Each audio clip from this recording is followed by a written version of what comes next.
this afternoon. First one up, Mike Tokesh, Dr. Mike Tokesh. I get an opportunity to visit with you just a little bit more again. We're going to talk about some of the grow finish area. Before I dive into that, I do just want to point out that I've got a couple web addresses there at the bottom of the slide. Our KSUSwine.org website has all of our swine information at it. It's the easiest way to drop you right into. Turn this on. The easiest way to drop you right into the website is at that KSUSwine.org. All of our Swine Day publications, though, put usually we have all these things put together in these books that Jim was showing you earlier. It's hard to sometimes find over the past years where our articles are at. This KREX website, you can search all of our past articles and find anything that's been done for the last 40 years. We got all of our Swine Days up there on that KREX website. It's a nice handy way to get through and search them.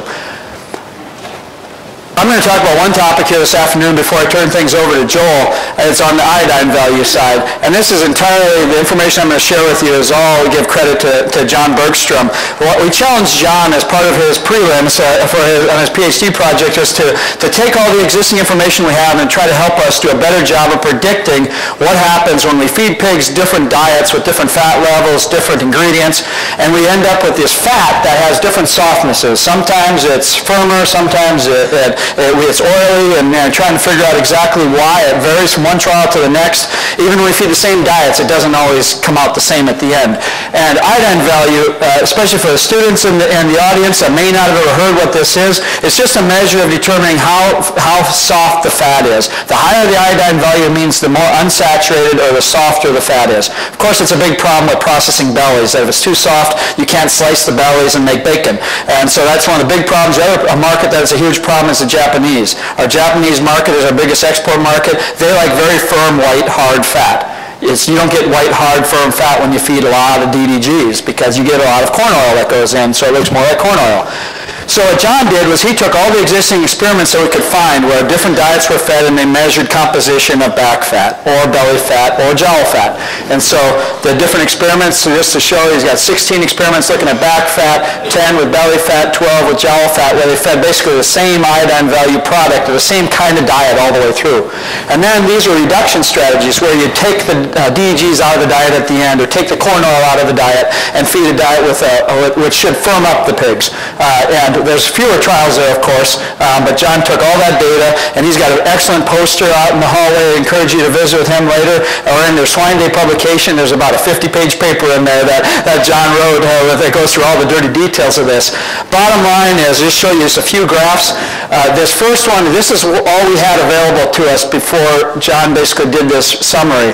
This is the iodine value product, which if you measure the fatty acid composition of the diet, you can try to predict what's going to happen to the fat in the carcass. So that's what that is.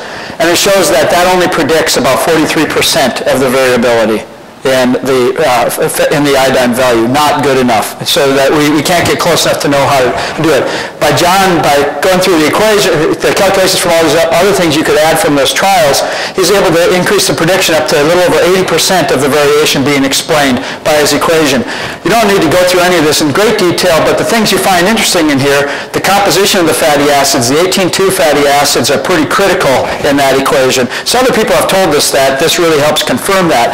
The other big thing is some level of growth performance. The faster the pigs grow, of course, the firmer the fat is, the more of their own body fat they're depositing. So the faster the growth rate is, the lower their iodine value.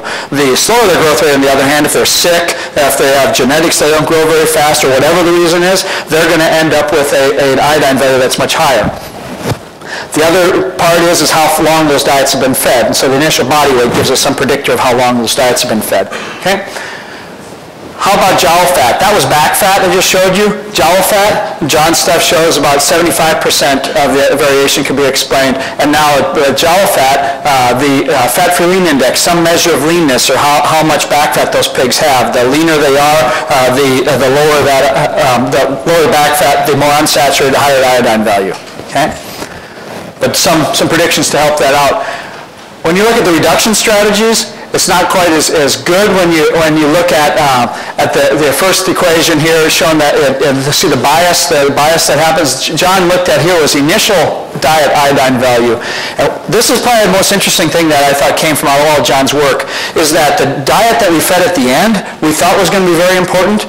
But what ends up, this data showed us, was the diets that we fed way back before market. Those initial diets that were fed in these trials, from 50 pounds to 120 pounds in some trials to 180 pounds in some trials, that initial diet and the composition of that diet was as important, or in this case showed as more important than what was actually fed in the withdrawal time.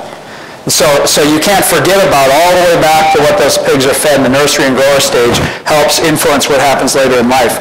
But again, the things that were influencing there, the withdrawal diet, IVP, so what was fed in the withdrawal period was important. How long it was fed, and the final body weight, how heavy they were all important. But of course, that initial diet iodine value was one of the most important factors in the equation. Okay.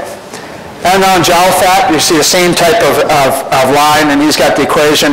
The days that the initial diet was fed, or how long it was fed before you went to a withdrawal diet, were very important. And so, again, you have questions about the iodine value stuff, point you to John's paper. It's really helped us out with understanding a lot about what's going on with iodine value, why we can't predict it as well as we'd like when we only look at the diets that we're feeding and not think about some of these other factors that came out.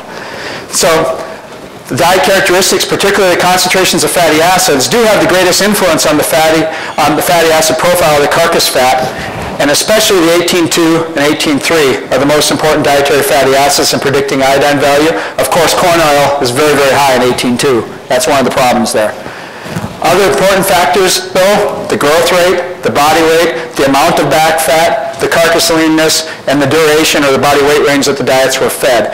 And those characteristics are things that we can measure, we know from groups of pigs. They help to account for the differences between the trials that John looked at in the genetics, the difference between genders, the feeding constraints, and all the environmental differences. So you can account for some of those by some of these measurements. So I think we have a better idea of how to predict than we did before John did all this work. Certainly we're not all the way there yet, but with the pressure that we have from our local plants here in Triumph, Farmland is moving down the road of trying to figure out how they're going to measure iodine value online.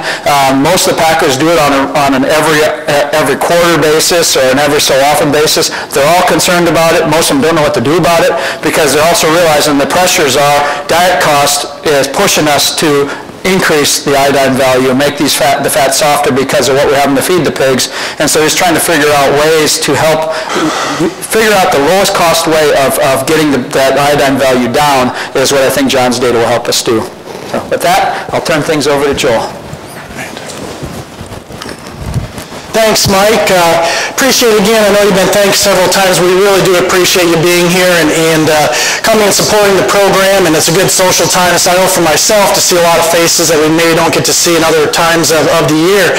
One of the things I'm going to talk next on the next group of slides is really dealing with why we went down the road looking at wheat mids. Wheat mids are an ingredient that can be used. Certainly, some people have access, others maybe don't, but it is a common ingredient that's used really across the Midwest and in Canada, North America in general, to really look at how we can use them in diets, potentially lower feed costs. If you get a meal sheet and look at diet costs or ingredient costs, wheat mids are generally lower than that of corn. And if we can get it lower in corn, about 89% or lower generally, they can potentially work in the diet. So one thing with wheat mids, it's a byproduct of the flour industry, it's higher in fiber. So if we have an ingredient that's higher in fiber, it's going to be lower in energy. So we have an ingredient that's diluting the energy out. If we have a lower energy ingredient, what's going to happen to growth rate?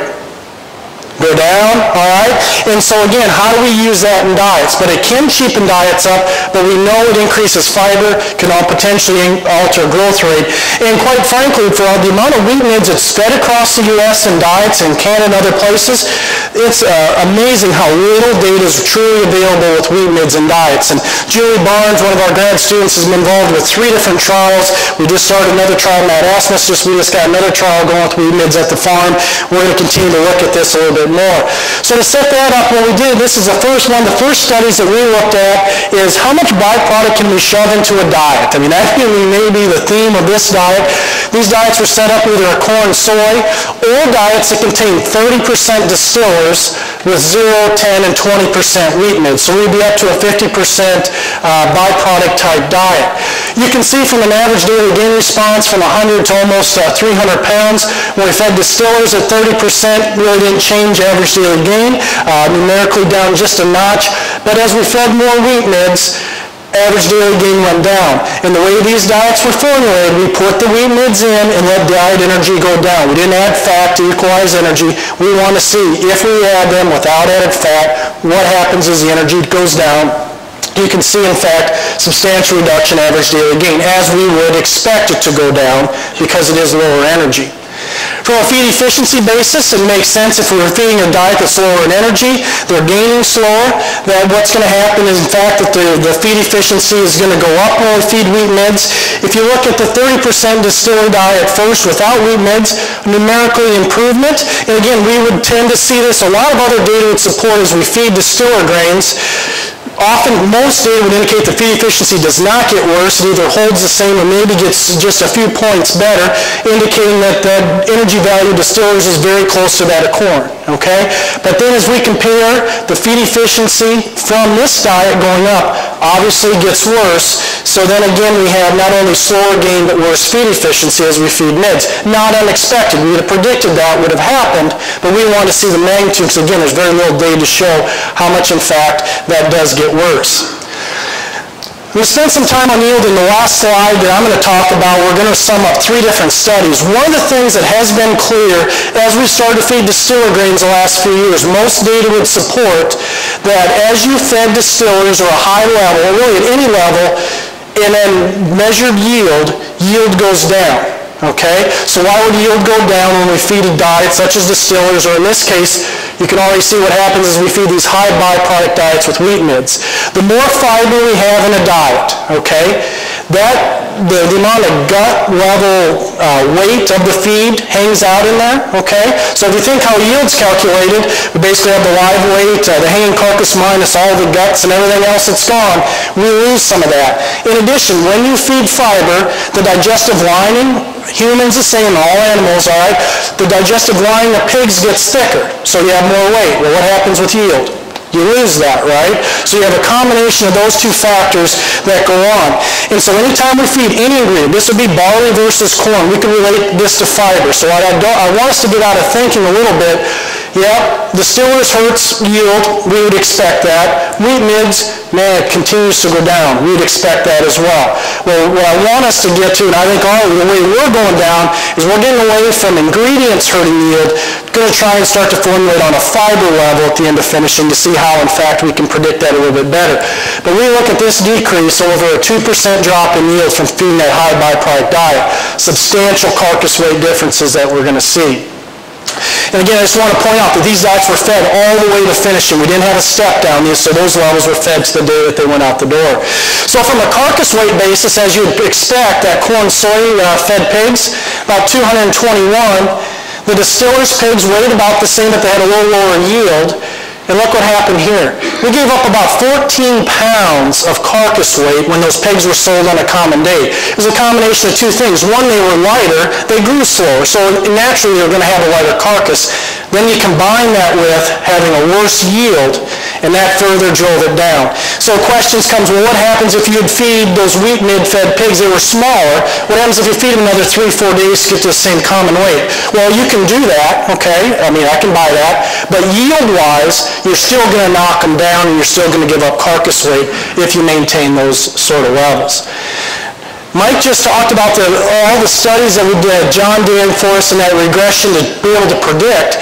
One thing that we haven't seen is how does wheat mids actually affect iodine value. We're feeding a lower energy ingredient, all those things, but you'll see here, when we fed distiller grains, it jumped up as we would have predicted for that 30% distiller's diet, should increase IV by about 6 points, and in fact it did. But what was interesting about this is that when we fed the wheat mids, we had a slight numerical increase, and we're going to see that in the next study as well. Wheat mids themselves contain it's a very slight higher fat level than corn. So if you replace corn for wheat mids, what still happens to the overall fat level of the diet? Goes up. Okay? So again, it's still back to a fat. Even though wheat midds are lower energy, we do bring a little bit more of fat in with midds than what corn itself has. So what happens to income over feed and all the economic information, I believe this is on, well, I know it's in the paper, but if we look at from an income over feed standpoint, feeding distiller grains, we made about $4, okay? And again, if back to Mike's earlier slide, in Kansas, feeding 30% distiller's diet is about $4, okay? So that actually comes out pretty good. But then again, as we fed the wheat midds, okay, again, it still helped us out on an increase of even though we sold a lighter pig, we got less revenue. The feed costs were substantial enough to overcome and actually make a little bit more money, okay? A second study that we did, we fed 20% wheat midds or 0% wheat midds, but then we added in either 0, 2.5, and 5% fat. The first study, we didn't add fat, pigs did worse, low energy diet. This study, we added fat to bring more energy in, both in a corn-soy diet to see if we get our typical energy response that we would in a corn-soy diet, but then also to see how the pigs respond when they're fed the wheat midds as well. And one note that all diets contain 15% distiller grains, okay? So all these diets would have that level. So from an average daily gain standpoint, as we would predict, pigs fed corn soy had a greater average daily gain than those fed the wheat mid diets if you look at the overall. But as you look at added fat, again, we got our big bump here. At the 5%, we didn't see much at 2.5, similar here. So again, we did get that bump, but again, in those lower diets, the low 2.5% level, we didn't get the growth response in terms of average daily gain. From a feed efficiency standpoint, again, if you look at wheat midds, if you average these three versus these three, they had a worse feed efficiency, which we would expect. Pigs, we just talked about, fed a low energy diet, they're going to have worse feed efficiency. But in fact, as we added fat, we improved our feed efficiency in the corn, soy, 15% distiller's diet. We also did that here. So what that does show us, as we add fat, pigs will respond in a higher fiber diet, similarly to them that is lower fiber. I mean, that isn't necessarily novel, but at the same time, in these high byproduct diets, not much has been looked at that. We want to see, in fact, can we get that same energy response in a high byproduct diet? This, in fact, shows us that we can get that improvement in feed efficiency. Okay? Back to carcass yield, all right? Back to one of the points I want to make and we'll end up leaving you with on this whole area. If we look at the pigs fed wheat midds versus that fed non-wheat mid diets, again, we had a decrease statistically in the carcass yield of those pigs. And again, there was a little bouncing around in between fat or non-fat, but in general, that was the typical response. So again, be able to repeat that response in terms of feeding a higher fiber diet hurts our yield. Okay. Carcass weight basis, again, the pigs grew a little slower. We had a little worse carcass yield. So as expected, we really took it off of our hot carcass weights, okay, when we add those two together. So again, if you look at our non-fat diets, 216 versus about 206, we lost 10 pounds of carcass weight. Okay, so again, pretty substantial there. Again, as we add fat, we bring that carcass weight back up in each case. But again, the take home, look at the average of these three versus the average of those three. We're certainly giving up carcass weight when selling on a fixed time, okay, because we sold all the pigs the same day, so a combination of a lighter pig as well as worse yield. Again, jowl fat IV, looking at this study as well, if we take the average of our corn soy versus that of the corn soy wheat midds, the wheat mid pigs, what happened? The average is higher again. So again, it's not substantial, but it doesn't, I mean, the take-home message with IV value in mids, it doesn't help and actually makes it slightly worse when you look at how we use them in diets. So if we're selling to Triumph, we're already button heads and really close on our levels or other packers. Wheat mids will not help. In fact, they'll slightly hurt your IV level. Okay. So again, in this case, looking at income over feed, we'll do the economics at this time.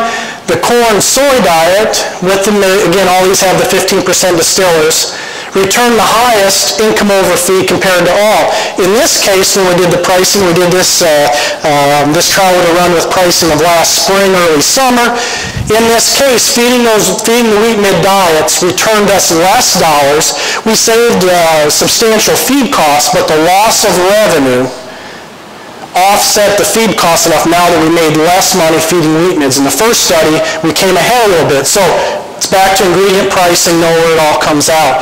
And so again, in this case, added fat was higher priced. When we added fat at any level, it wasn't as economical as feeding the non-fat diet at that point in time. And again, all the ingredient costs that were used are in the paper of Julie's. Okay. So this is the last slide on the byproducts I'm going to leave you with. This combines the two studies we just looked at, as well as another study of Julie's that we don't have published yet. We have the growth data on, but just haven't been able to publish yet. So what we did here is we took the diets from all three studies, and all three of these studies involve diets that contain byproducts of distillers and wheat mids of different combinations, as well as the corn and soybean meal-based diets. We plotted those comparing to NDF of the diet or just the crude fiber. And want to look at from the low to high crude fiber or NDF diets, what happens to yield. So we think about, here's your corn and soy diet. Out here, this would be the 20% mids, 30% distiller grains. And on the prediction, again, so we can predict that 62% of it based on NDF, 62% on crude fiber. What we wanted to do is see if there's any differences in the different fiber fractions. In fact, there's not. But I guess the take home I want you to see is if we're feeding high byproducts all the way to the end, regardless, that's what happens to our yield. And so we, again, right now, for when we feed distillers, we generally have a taper. If we were feeding 30% distillers throughout most of finishing, the Paline diet or the last diet generally has 10 to 15%. There's a lot of diets that we see with wheat mids, people are not tapering. We know we're giving up that yield. In fact, we need to look at that in that last diet, how that's being handled. We're giving up substantial revenue in the last diet if we keep that high level. That does not mean we can't feed higher levels of wheat mids early on. It's the end that's really costing us carcass yield. Then we also got to balance out the average daily gain differences. Okay? All right, a couple slides on Paline. We just completed a study up in our Pipestone system. Wu Ying from China, Eddie, has helped us with this one. And what we tried to do here was do a couple different programs of our control diet that had no Paline, a constant program for 28 days that was 6 3/4 grams. We had a step up, which was 4.5 grams from 0 to 14 days and 9 grams for the last 14 days, or on a curve with basically a daily increase in the amount from 4.5 to 9 grams over the 28-day period. Drew Ryder's here. We work with FeedLogic, not only at our farm here in the Pipestone, number of research barns. So we have capabilities basically to see if we can tune that pig in, because the Paline response is dose dependent as well as time dependent as well, where we get the biggest bang for our buck early on, and then the average daily gain response tapers off. So can we blend and increase that on a daily basis and get a response, okay? And so that's what we did with this study. In fact, you'll see that both the curve and the step-up had improved average daily gain over that constant program, and certainly all of them had a big response. Paline gave a tremendous response over the controls. Most data, again, would indicate that this constant level should probably be a little bit closer to the step-up. Honestly, I was a little surprised at the magnitude of the step-up response, probably compared to some other data, but in fact, we did get that benefit in this case, and then the curve is very similar to that step-up amount. So if we look at final body weight, again, very similar response. In fact, there's no statistical differences, although there was a 6-pound difference between the constant and the step-up. Again, very similar as we look to the curve. Obviously, we all had a big advantage over that of the control. From a feed efficiency standpoint, okay, again, I think if you understand what Paline does gain-wise, because you know when you drop Paline in, your pigs all of a sudden take off really fast, really quick. So what's the effect of feed efficiency, okay? We know it helps, but I guess look at this magnitude. And the pigs that were fed the control, about a 3.1, the constant down to about a 3.6, and down to the low 2.4s, okay? Substantial improvement in feed efficiency using Paline. Again, in this case, the step-up was better than that of the constant, with the curve being right there as well, along right at the step-up level. So again, take-home message, Paline continues to be economical to use. There's different methods and ways of feeding it. And again, it's just determining what practically fits in your system and what can work best for you on the Paline side. Okay, with that, I'm going to turn things over to Steve Dreetz, and he'll have the last portion of the K-State rapid fire update.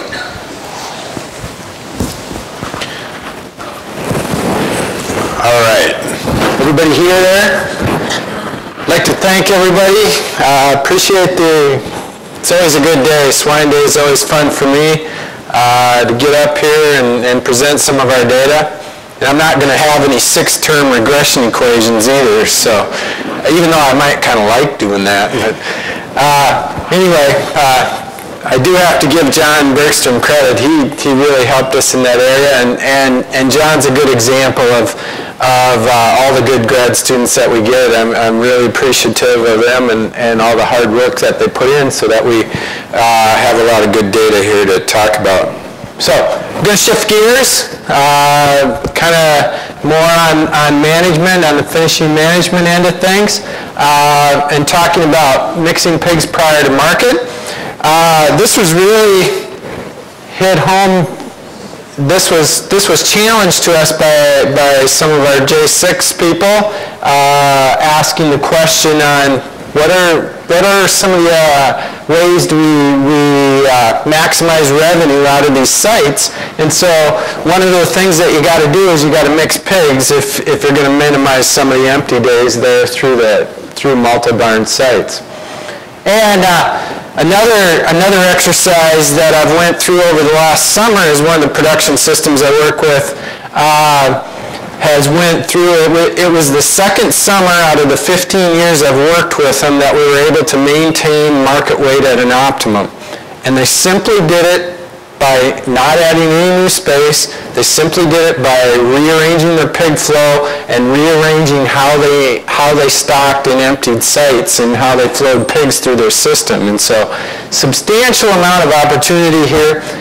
Just to give you a little background, the J6 site where we have the research barn is reflective of a lot of the types of barns in their system sites, where we've got a 2-barn site, and as they're loaded, usually one barn gets loaded with pigs 1 week, and then the other barn will get loaded subsequently there and fill up the site as rapidly as possible. And you can see as we market these pigs, one barn's going to get marketed faster than the other. And then what happens, the question became, what happens if we once we get one of these barns down towards the end, can we move these pigs over the other barn, mix them, start cleaning out this barn, and even consider moving pigs into that site? And so we talked about some of this. I think we talked about it last Swine Day, and there's a paper in there by Dr. Potter, who, by the way, is going to be defending her PhD here in a couple days. And so, unfortunately, we're not going to have her within our group, but at least she hasn't gone too far down the road down to Abilene. So we'll still get to tap into her expertise here. And in this study, what we did was had a control group where we had 12 pigs per pen. Basically, half of the pigs, these are about 25, 27 pig pens, half of the pigs have been marketed, and they were, but no other pigs were introduced into that pen, and the source from that pen was a single barn. Then we also had a treatment here where we mixed pigs within those pens from both of the barns. The concern being that there might be a different health status or a different population of bugs between the two barns, and might get some kind of problem there when we're mixing pigs across the two barns. And so that was our second treatment with the 12 pigs. So we had a similar stocking density as our control. Then we had 20 pig pens. Now these are 20 pig pens in typically 25 pigs at placement, so roughly 20% of the more space here for those pigs. And they're mixed with multiple sources. Then we had another group where we had 20 pig pens, but again, we had marketed down all the pigs, quite a few of the pigs, so we had to mix in some of the other pigs, but we made sure that they were from the same barn there. And what you can see in this data, it's days 0 to 7 and days 0 to 15 after the mixing event. Roughly 250-pound pigs here, or 260-pound, I can't remember exactly the weight that we started.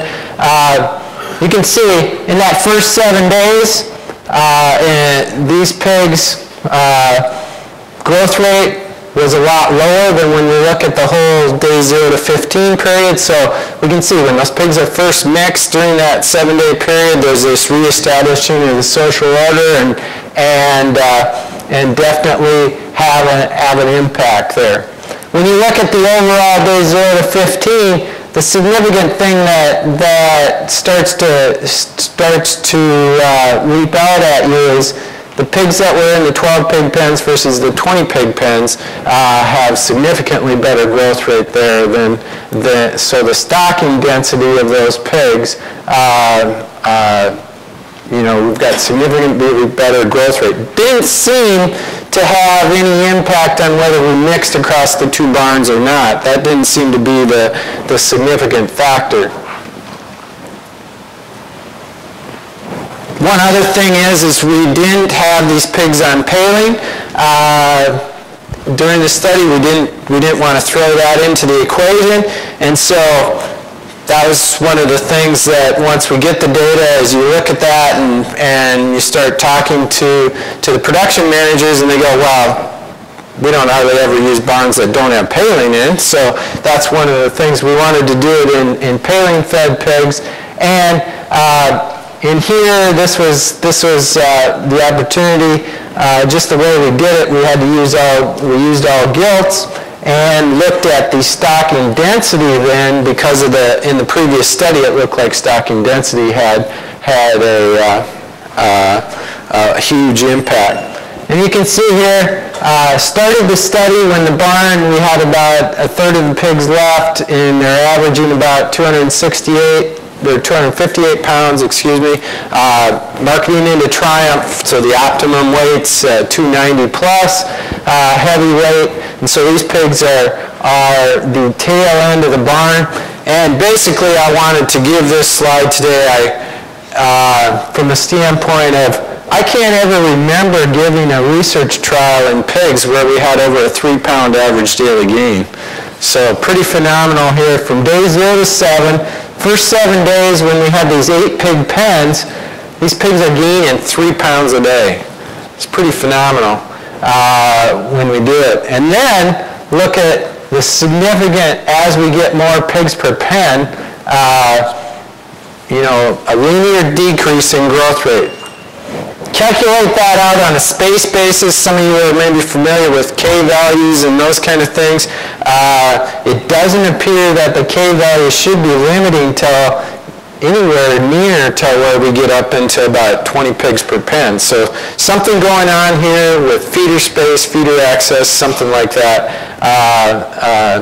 from that aspect. And then you can see again, when we get on the day 0 to 21 data, looking at the overall period, you can see here the pigs that were in the 8 pig pens decreased their growth rate a little bit, but where the pigs were more crowded, they actually increased their growth rate. So we kind of, depending on the stocking density of the pigs, you can say that they either decreased their growth rate or maybe it was very similar. And then when we get to the higher densities there, after they've reestablished that social order there after that first 7 days, they've actually increased in their growth rate. And so what that's kind of telling us is that when you're mixing pigs, remember that first 7 days are where it's really going to impact. And I think that's very consistent with probably other data that's probably over 25 years old with Doc Hines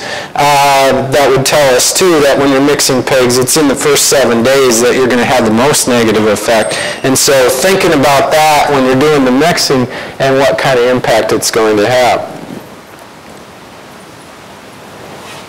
You can see feed efficiency wise too, we see this impact,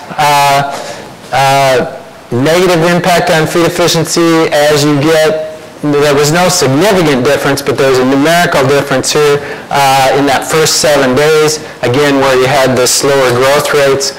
And then out here where they've reestablished their social order, you can see there's no impact on feed efficiency in the overall time period. So overall from a feed efficiency standpoint, when you get out into the 21-day period, we're not affecting the feed cost per pound of gain at least. Looking at it from the economic standpoint, I looked at this a couple different ways, looking at income over feed cost, and looking at selling them at closing out the barn, and would have had to sell those pigs at $258 if we'd have closed out the site and not held them or moved them.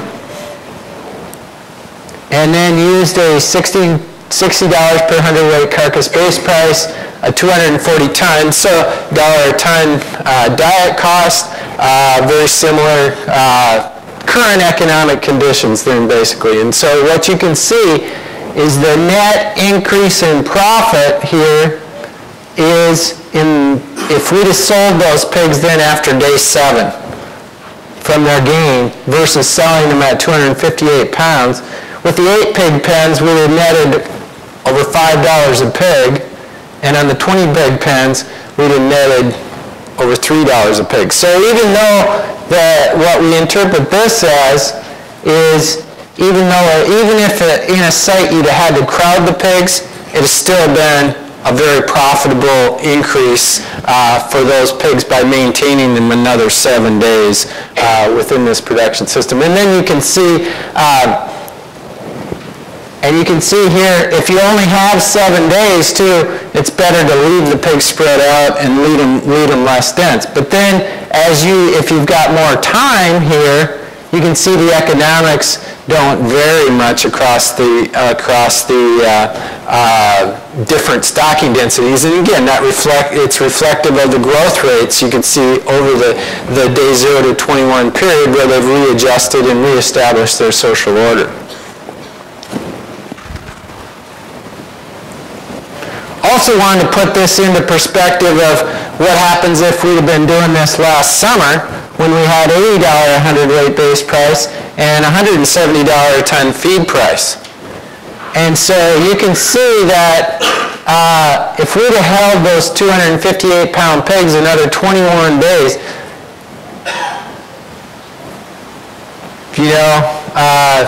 a net increase in profitability on those pigs of about $22 a pig. And if that was 20% of the pigs, that would increase the net profitability of the whole group by $5 a pig.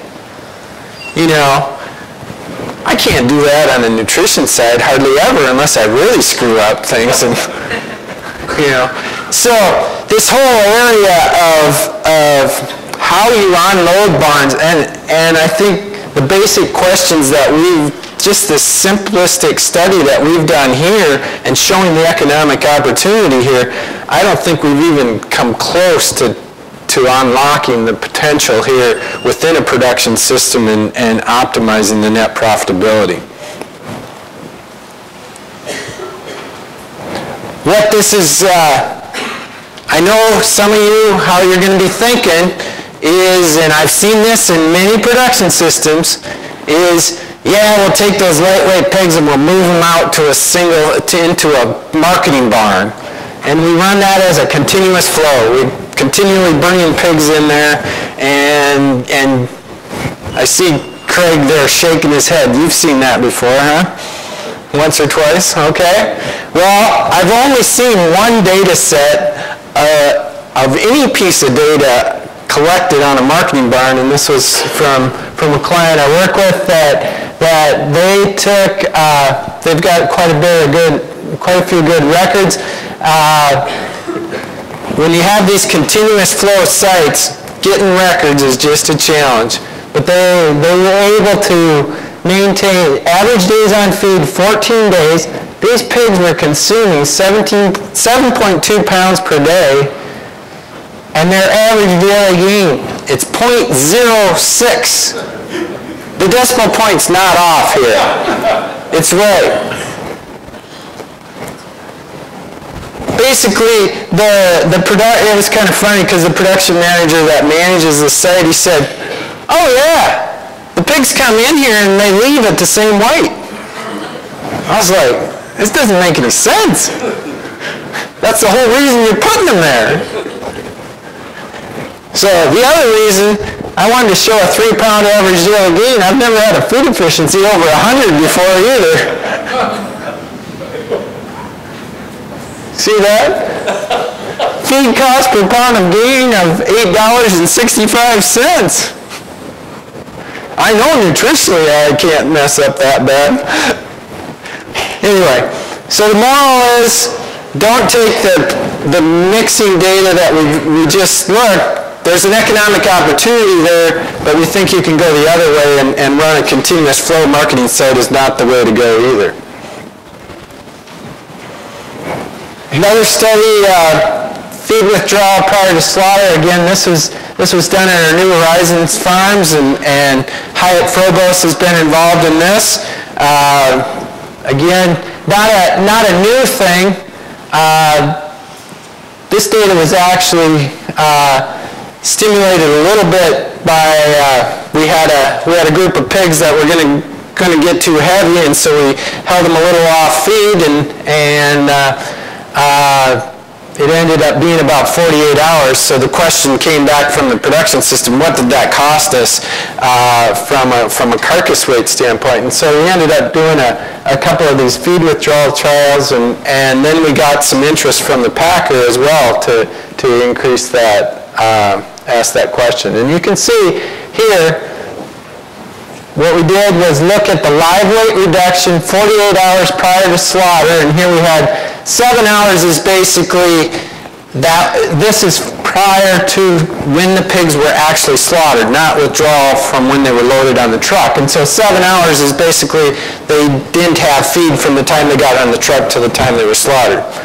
And then we had 24, 36, 48, and then we came back in the next study and did 7, 12, 24, and 36, because of course Hyatt's a really good, intelligent grad student, and in the first study he said, well, why don't we have a 12-hour treatment here? And I said, well, we don't have enough treatments to put in there, and then of course when we got the study done, I go, yep, he was right, we should have done a 12-hour treatment, so we had to come back and do another study.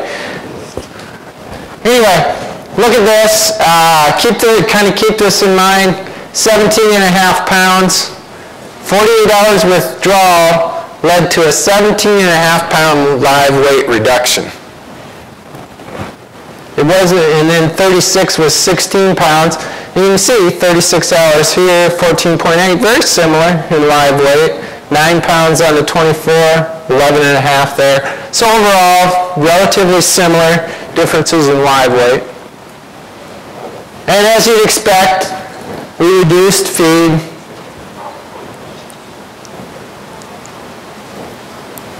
We reduced feed down, feed consumption. There was a little feed left in the feeders there in the 48 hours.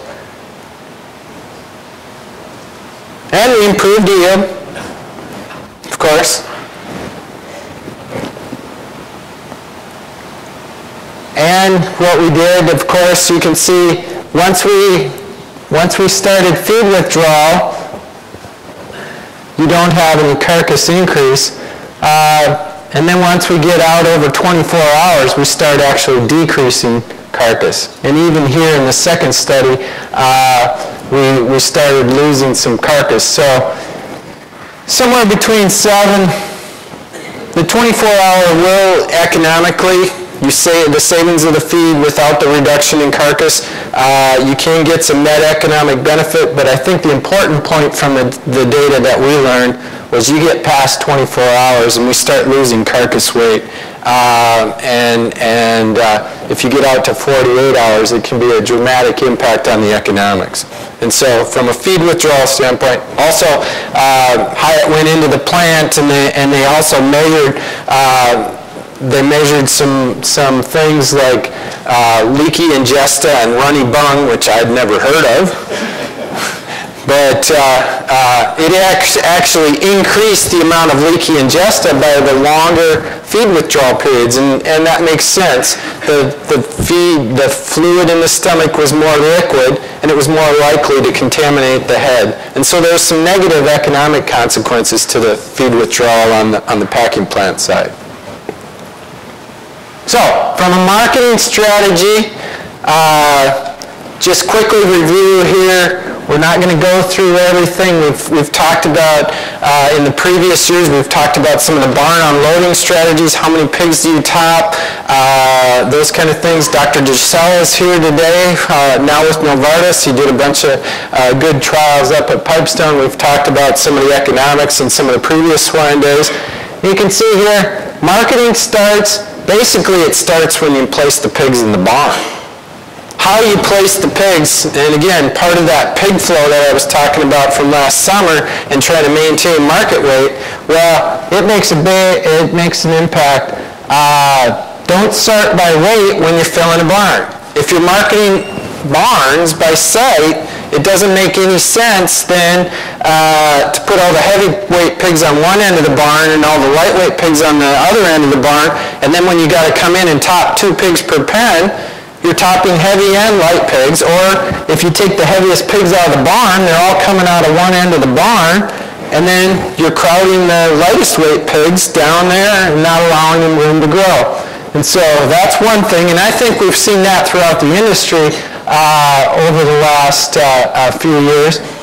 Consider mixed sex pens too.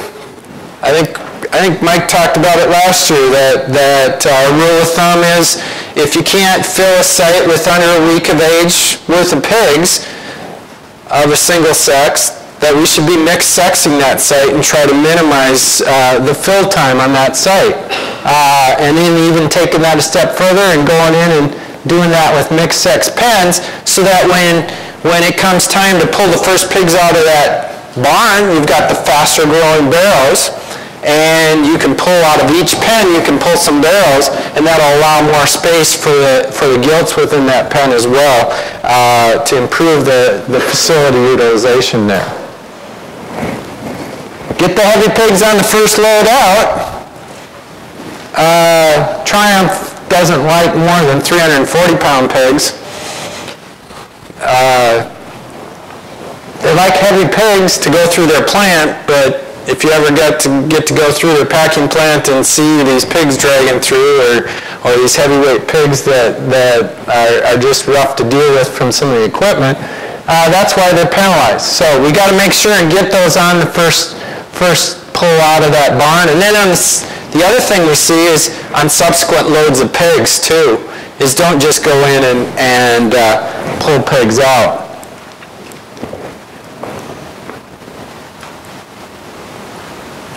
Hold that, and then what we saw from the data we presented this afternoon, hold the lightest pigs for the last cleanout load. The heaviest pigs on the first loads, lightest pigs on the last load, because we get a surprising number of lighter weight pigs go onto those first loads out of the barn. From a management standpoint, we've looked at these opportunity cost curves. We've looked at these at Profitability Conference. Dr. Henry and Mike had a good talk a couple years ago. We've got them up on the website. We've got spreadsheets there that you can develop these opportunity cost curves. The one thing is they've changed dramatically since summer. The optimum market weight's moved down now 10, 12, 15 pounds. I know it's difficult to reconfigure your whole system on that shorter time period, but one thing is we don't want heavyweight pigs going. Your optimum's probably a little lower now than it was last summer. And remember, we've talked about for many years, the opportunity cost curves are different among different packers. You know, Triumph, the opportunity is relatively heavy. And we see this, I just did a benchmark last quarter against 2 different producers that there was $8 in profitability differences just because of their market weight, that they were the ability to market to a packer. The one more profitable, we went through the summer, they netted just about $8 more than the one that had a lower market weight opportunity. Review sites for managing, review strategies for managing sites and room. Again, as I mentioned in my example before, huge amount of dollars across a production system to maximize profitability. moving and mixing pigs, avoid continuous flow barns, extend the duration of marketing. This is the time of year that we want to be going into barns more often so that we extend the duration of marketing, and if we've got some extra time on the barn, don't just leave it empty. Use that space to grow those lighter weight pigs into the opportunity window. Just briefly wrap up on a little feeder research here. You'll be seeing a summary of this up on the KRAC site in John's PhD thesis or dissertation here in the next couple months. It should be available once he gets that finished. So, hint, hint, John. He's done an excellent job with this wet dry. We've talked about in the last couple of years wet dry feeders versus dry feeders. We've had 8 different trials we've done at the New Horizon research site. 8 for 8 wet dry feeders increase growth rate. Increased throughput through the barn.